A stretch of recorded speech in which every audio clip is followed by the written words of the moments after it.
right, here, Jefferson Forest boys soccer. Owen, Mayfield, Keegan, Yeager, man, congratulations, guys, on the big win tonight over EC Glass. Keegan, probably a good way to start the game with the way you did there, like second minute of the game. Take me through what you saw in that play and how cool is it to kind of start that way against your rival?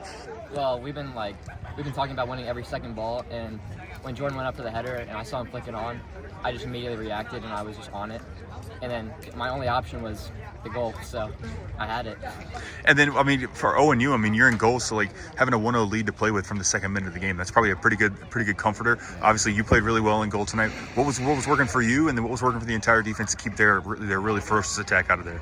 Yeah, I think having that cushion of one goal, it really helped us. I think we were a lot more comfortable in the back, and we could play out a lot more. In the first half, we were playing out a bunch. And I think that overall, just communication in the defense, we were making sure that we were having our wing backs shift in and going back and forth. And that's a main thing that we talked about at halftime, just making sure when one wing's up, you got to pull in the other wing because they had two strikers, two really talented strikers up there. So definitely communication and just going out. Yeah, there's a crazy play at the end of the first half. I think it was Brody that maybe saved that goal from going in. What did you see on that one? And then how thankful are you for him and what the play that he made on that one? I came out and I was already like stuck in no man's land basically, and I thought the ball was just going to fly a lot further. So I ended up just being in a really bad position, and Brody saved the day, and I was so thankful for that. And then I just tried to get back and do whatever I could at that point. So, but I do think that that play could have changed the game a lot. And I'm very appreciative of Brody. Absolutely. And then just to be able to get that goal, the second goal, I'm sure that was a huge another comforting thing for you guys.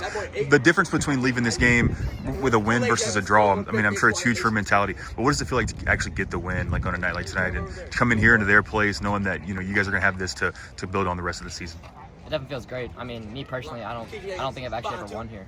So it's a great feeling to come in and win and beat our crosstown rivals. Yeah. Anything to add on that? Yeah, for sure. I think watching the older varsity guys and watching us last year, I was riding the bench, obviously. We never really played that way here. And I think putting together two halves like we did today, and we haven't really been able to do that the rest of the year, it really builds a lot of confidence for us going forward, and I think we can steamroll throughout the rest of our season.